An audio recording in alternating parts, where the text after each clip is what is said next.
Praise the Lord. प्रभु के नाम की स्तुति हो। आज हम पढ़ेंगे जकरिया 8वां अध्याय। फिर सेनाओं के यहोवा का यह वचन मेरे पास पहुंचा। सेनाओं का यहोवा यों कहता है, सिय्योन के लिए मुझे बड़ी जलन हुई, वरन बहुत ही जलजलाहट मुझ में उत्पन्न हुई है। यहोवा यों कहता है, मैं सिय्योन में लौट आया हूँ और यरूशलेम के बीच में वास किए रहूँगा, और यरूशलेम सच्चाई का नगर कहलाएगा, और सेनाओं के यहोवा का पर्वत पवित्र पर्वत कहलाएगा।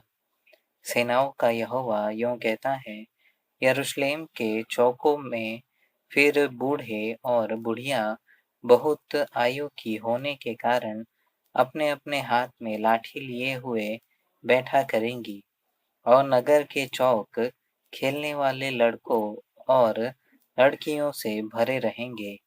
सेनाओं का यहोवा यों कहता है, चाहे उन दिनों में यह बात इन बचे हुओं की दृष्टि में अनोखी ठहरे, परंतु क्या मेरी दृष्टि में भी यह अनोखी ठहरेगी? सेनाओं के यहोवा की यही वाणी है।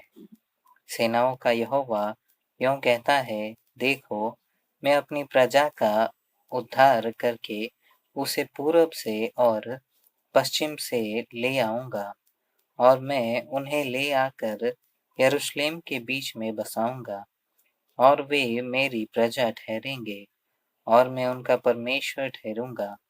यह तो सच्चाई और धर्म के साथ होगा।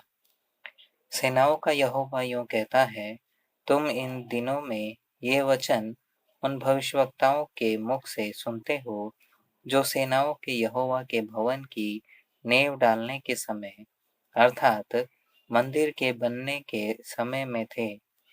उन दिनों के पहले न तो मनुष्य की मजदूरी मिलती थी और न वन पशु का भाड़ा, वरन सताने वालों के कारण न तो आने वाले को चैन मिलता था और न जाने वाले को, क्योंकि मैं सब मनुष्यों से एक दूसरे पर चढ़ाई कराता था।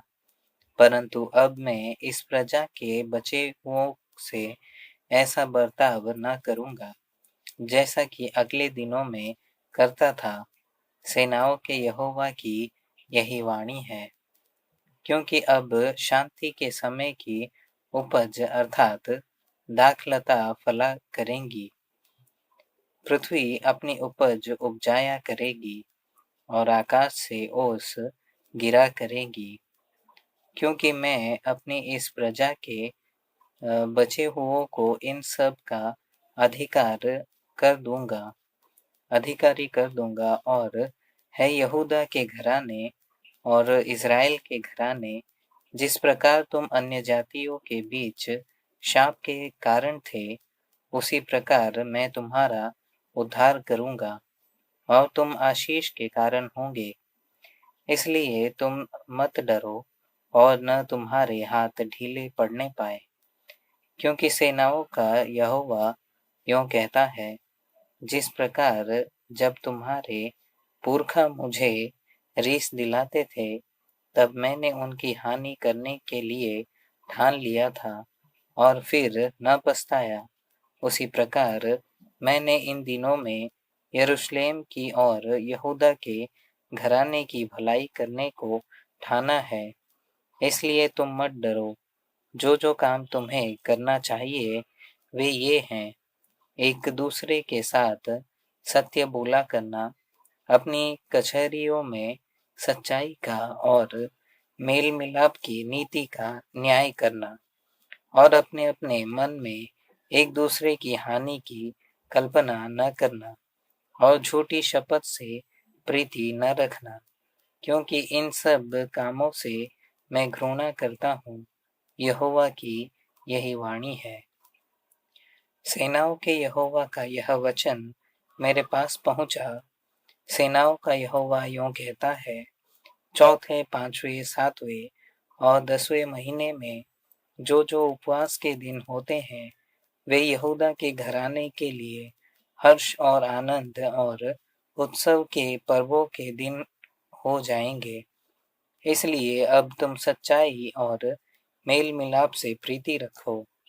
सेनाओं का यहोवा यों कहता है, ऐसा समय आने वाला है कि देश-देश के लोग और बहुत नगरों के रहने वाले आएंगे, और एक नगर के रहने वाले दूसरे नगर के रहने वालों के पास जाकर कहेंगे, यहोवा से विनती करने और सेनाओं के यहोवा को ढूंढने के लिए चलो। मैं भी चलूंगा। बहुत से देशों के वरन सामर्थी जातियों के लोग यरूशलेम में सेनाओं के यहोवा को ढूंढने और यहोवा से विनती करने के लिए आएंगे। सेनाओं का यहोवा यूं कहता है, उन दिनों में भांति भांति की भाषा बोलने वाली सब जातियों में से 10 मनुष्य एक यहूदी पुरुष के वस्त्र की छोर को यह कहकर पकड़ लेंगे कि हम तुम्हारे संग चलेंगे, क्योंकि हमने सुना है कि परमेश्वर तुम्हारे साथ है।